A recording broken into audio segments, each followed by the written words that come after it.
Last position I want to talk about here is defensive tackle. That, in my eyes, is their first round pick. I don't think I've changed that from day one.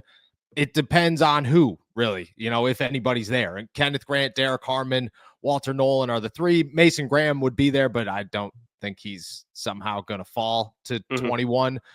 You just said Walter Nolan's in your top 10, which is wild. First time I ever heard that one. Is he your guy then? If the Steelers are there, all three of these guys are on the board. Is Walter Nolan the one you're picking? I feel like he's maybe the biggest upside, but maybe the biggest flop at the same time. Yeah, there's definitely there's definitely boom or bust potential with Walter Nolan. I think if you're grading him, he's one of those prospects that I feel like, generally speaking, most of the people that I really respect their opinions kind of in the industry, a lot of us come to really similar conclusions on guys' strengths and weaknesses. You may have small differences here and there, but it really comes down to your valuation of the player. And if you're what you value more, whether it's traits, upside, actual production, things of that nature.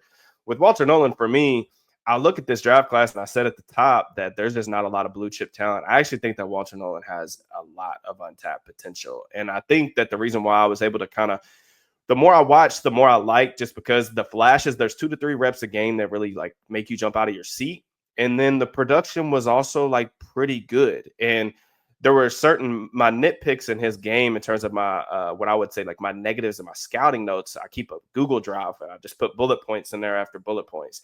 All of the negatives really in his profile were things that I feel like are fixable. And then if those get fixed, I feel like the strengths just rise even higher than they already are. But, with Nolan in particular, I just think that there's a really tantalizing blend of burst, lateral agility, and grown man strength.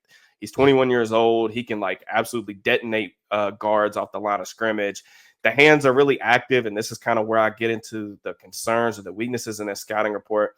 The hands are really active. He just doesn't know what he's doing with them right now. So if he does refine more of a pass rush repertoire, gets more of a toolkit that he can really access, puts more moves and counters, he's extremely active, and he's basically winning right now off of slipping into gaps, the burst off the ball, the ability to cross face as a rusher. There are flashes of him being dominant. It's just not all there. Now, I don't think that I've seen some of the people that are really high on Walter Nolan are talking about him as a Jalen Carter type in this class, somebody that falls later than he maybe should and maybe gives that immediate type of impact.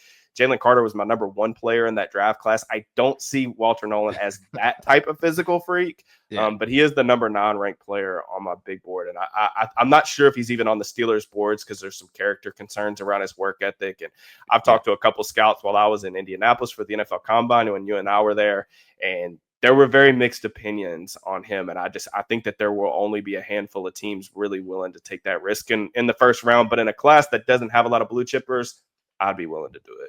Yeah, I've heard a lot of the same stuff, is that the Pittsburgh Steelers like him. They like what he does on the field. He's not their first choice because of the character concerns. And to be honest, I think the not working at the Combine, the not working at his pro day only hurt that. It was a red flag for me too. It was a red flag. Yeah. And where they are, is that who if you are the Steelers, do you expect, if all three of them are on the board, who do you expect them to take? Yeah, I mean, I've kind of said since December that if they wanted to go defensive tackle, I think that there's a good chance that Derick Harmon is just the number 1 player on the board for them. Yeah. In terms of defensive tackle. I have not heard this, so this is no inside information. Aggregators, do not put this clip on social media. But I will say this. I think that if you looked at the Steelers board right now, I think Harmon would be number 1. I think that they have him graded over Mason Graham. That's just my opinion. You look at the way that he's built. He's alignment versatile. He does remind me a little bit of Stephon Tuitt, just because he's got a really quality all-around skill set. He's got a wide base. He's got really long arms, really good upper body strength. He's difficult to move off the spot. He's got some juice off the ball as a pass rusher, a solid first step. He can get on blockers' edge. He's really good on twists and stunts. The Steelers could probably use him and free him up a little bit more. He can be the masher. He could be the looper. And then just kind of one of those things that, similar thing with Nolan, who I think plays extremely hard. That's one of the critiques of him that I don't really quite understand. With Harmon, there's a motor that just never stops. And I think if you look over the course of history with the Steelers defensive line, they always have guys that play to the whistle, and Harmon's one of those guys who's going to give you all he has. I think that there are some athletic limitations present with him. He did test a little bit better than I expected. He didn't do the agilities, which I don't think is necessarily a coincidence. There is some like tightness in his lower half that does worry me a little bit. He had like a 27% missed tackle rate, which is genuinely absurd.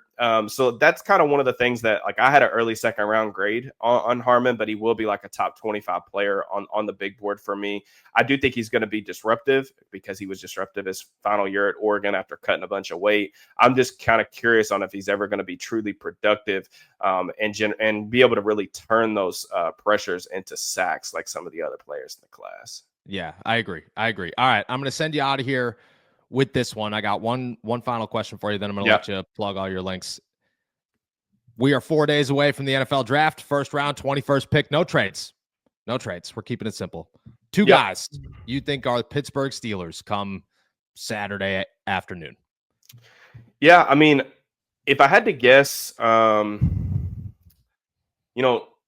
tell you one that I don't really know if, like, he's not going to be the first round pick. He's going to go on day 3 of the draft, but someone that I'm extremely high on that I think that the Steelers like, they brought him in for a pre-draft visit, and someone that I will be like banging the table for them to get as soon as like Saturday starts is Justin Wally, Minnesota cornerback.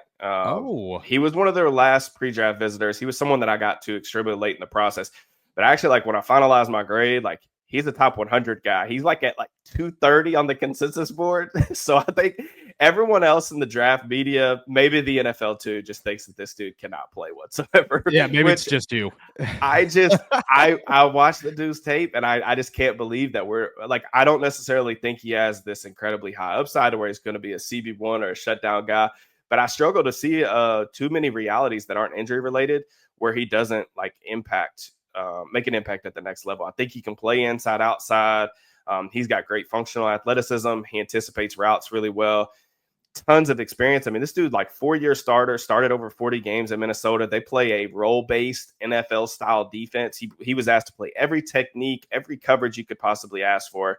He battled, like I said, the toughness. He played through a partially torn MCL last year.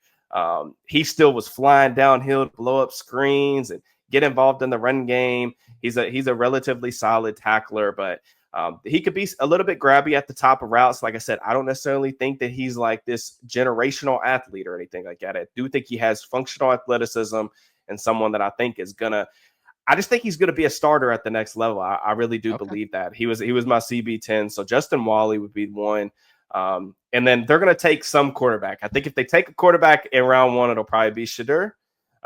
If they take one on day 2, I'm going to say Will Howard in the 3rd round. But those would be kind of my predictions as far as like guys that I think are most likely to become Steelers. I'm all about a guy whose last name is Wally. I'm all about a good last name, and that's as good as it gets.